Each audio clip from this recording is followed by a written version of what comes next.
यहाँ बैठे हुए माननीय सदस्य हैं, इधर के हों चाहे उधर के हों, हमसे बहुत स्नेह करते हैं और सभी मिलते हैं तो कहते हैं, जो हमको अच्छे से मानते हैं वो कहते हैं मंत्री जी बिजली में बहुत सुधार हुआ है, आपने बड़ा अच्छा काम किया। उनको नमन सर, धन्यवाद। जो थोड़ा कम मानते हैं वो कहते हैं कि मंत्री जी बिजली में सुधार तो दिख रहा है, हम उनको भी नमन करते हैं।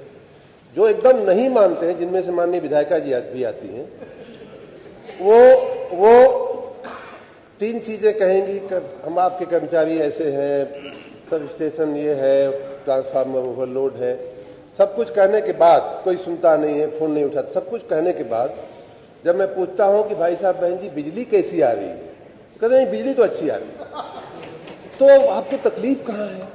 मैं समझ सकता हूं कि बाहर आप हमको कुछ बोलते हैं और अंदर जो ऊपर से लिख करके आता है वो बोलते हैं, तो वहां तक तो मैं समझ पाता हूं। लेकिन मैं माननीय वित्त मंत्री जी को निवेदन करूंगा कि कोई ऐसा चश्मा हो जिससे कि बिजली दिखाई दे सके, वो माननीय सामने वाले माननीय सदस्य लोगों को जरा सैंक्शन कर दे, संस्तुत कर दे। अब माननीय जी, माननीय अध्यक्ष जी, पहला इनका मैं एक जवाब शुरुआत में ही दे दूं, और बड़ा महत्वपूर्ण मुद्दा है, हमें थोड़ा समय चाहिए।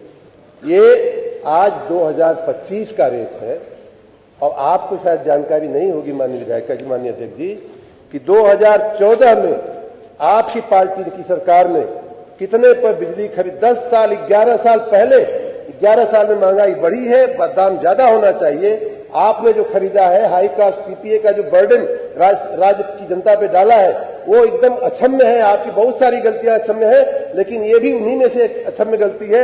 माननीय अध्यक्ष जी, सदन को जानकारी होनी चाहिए, राज्य की जनता को जानकारी होनी। 2014 में इन्होंने KSK महानदी के साथ कॉन्ट्रैक्ट किया है, समाजवादी पार्टी की सरकार थी, और हमसे पूरा 1 रुपया प्रति यूनिट ज्यादा महंगी आपने बिजली खरीदी। 11 साल पहले 6 रुपया 25 पैसा आपका रेट आता था। अगर आपको तथ्य की जानकारी चाहिए थोड़ा सा हमसे पहले से पूछ लेती तो अच्छा रहता। अब रही बात कि बिजलियां दिखाई नहीं दे रही है, माननीय अध्यक्ष जी, ये तो सभी सहमत होंगे इस बात से कि राज्य में न तो गांवों की संख्या बढ़ी है, न तो मजरों की संख्या बढ़ी है, और न ही लोगों की संख्या, जो थोड़ी बहुत जनसंख्या वृद्धि हुई होगी, लेकिन मजरे और गांव तो वही के वही हैं।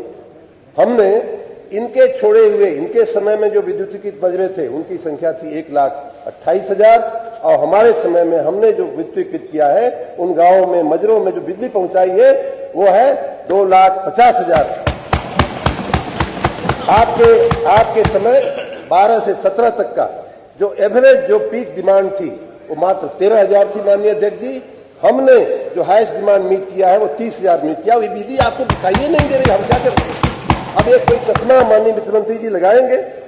2000 आपके समय में, और आपके समय के साथ में कांग्रेस का भी समय जोड़ता हूं समाजवादी के साथ, पूरे 70 साल में 1947 से 2017 तक की मैं बात कर रहा हूं, 70 साल की, आपका जो उत्तर प्रदेश राज्य का सरकार के उपक्रमों का जो कुल उत्पादन था माननीय अध्यक्ष जी 5,878 मेगावाट हुआ करता था।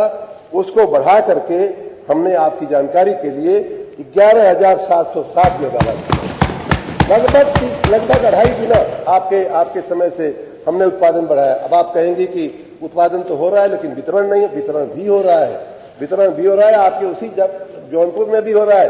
बदलापुर के विधायक जी को दिखाई देता है, आपको नहीं दिखाई देता है मछली शहर में, तो हम क्या? उसके लिए चश्मे की आवश्यकता है।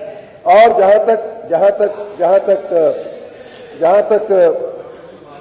जहां तक निजीकरण की बात है, निजीकरण मैंने पहले भी कहा है कि अभी इसमें अंतिम निर्णय माननीय अध्यक्ष जी कोई लिया नहीं गया है, और जो भी निर्णय लिया जाएगा और राज्य की जनता के व्यापक हितों को ध्यान में रखते सभी वर्ग के लोगों को अच्छी बिजली देने की इच्छा से, अच्छे लोगों को जो है सहूलियत देने की मंशा के साथ राज्य के व्यापक हित में जो भी निर्णय लेना होगा लिया जाए।